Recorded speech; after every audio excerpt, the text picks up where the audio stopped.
पहाड़ियों पर पहली बर्फ बहुत आहिस्ता आहिस्ता बरसती हुई पूरे गांव को सफेद चादर में लपेट रही थी।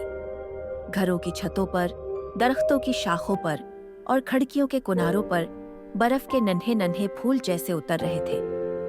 पूरा गांव सर्दियों की खुशबू से महक रहा था। ये एवरग्रीन वैली नामी छोटा सा पहाड़ी गांव था, जहां हर साल सर्दियों का त्योहार शानदार तरीके से मनाया जाता था। रोशनियों की कितारें, मिठाइयाँ, गाने, हंसी और गर्म चाय की भाप हर घर को खूबसूरत बना देती। लेकिन उस साल कुछ नया होने वाला था, कुछ ऐसा जो पूरे गांव की तारीख बदल देगा। और ये सब शुरू हुआ दो बहनों ज़ैनब और हाजिरा से। पापा, लोग सर्दियों का त्योहार इतना पसंद क्यों करते हैं? क्योंकि इस मौसम में दुनिया एक खास चीज याद करती है, मेहरबानी। हाजिरा ने आंखें गोल की। मेहरबानी? क्या वो भी रोशनियों की तरह जलती है? हाँ बेटा, रोशनियों से भी ज्यादा मेहरबानी दिलों को रोशन करती है।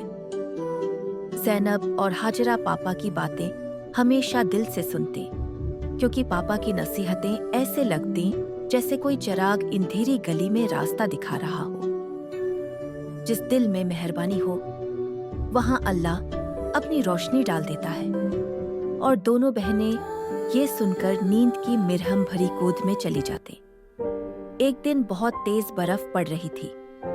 हवा इतनी सर्द थी कि दरख्तों की शाखें भी कांप रही थी। लोग घरों में दबके बैठे थे, लेकिन ज़ैनब और हाजिरा को लग रहा था आज किसी को खास मदद की जरूरत है। वो दोनों बाहर निकले तो देखा कि मस्जिद के पीछे बाबा कासिम बैठे कांप रहे थे। उनका कोट भी फट चुका था। हाजिरा ने दौड़कर उन्हें अपना ऊनी मफलर दे दिया। ज़ैनब ने फौरन पापा को बुला लिया। पापा बाबा कासिम को अपने घर ले आए। उन्हें गर्म चाय दी, कंबल दिया और आग के करीब बैठाया।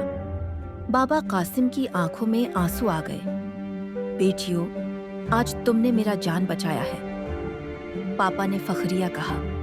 औसले मेहरबानी वो होती है जो हम किसी कमजोर वक्त में करें। आज तुम दोनों ने सबसे बड़ी नेकी की है।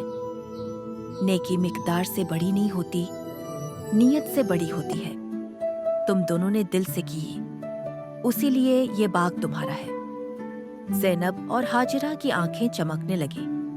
इस दिन उन्होंने सीखा कि नेकी कभी ज़ाया नहीं जाती, वो किसी न किसी के दिल में फूल बनकर खुल जाती है। रात को पापा ने दोनों को गोद में लेकर कहा, बेटियों, ये मेहरबानियों का बाग सिर्फ यहाँ नहीं है, ये तुम्हारे अंदर है। जब तक तुम नेकी करती रहोगी, यह बाग कभी नहीं मरेगा। ज़ैनब ने आहिस्ता कहा, पापा, क्या हम अगले साल भी नेकियां करेंगे? पापा ने मुस्कुराकर उनके माथे चूमे। बेटियां, नेकियों का साल कभी खत्म नहीं होता। जो दिल अच्छा हो, उसकी हर सांस एक नेकी होती है। और उसी तरह एवरग्रीन वैली में हर साल सिर्फ बर्फ ही नहीं गिरती थी, बल्कि मेहरबानियों के फूल भी खुलते रहते थे।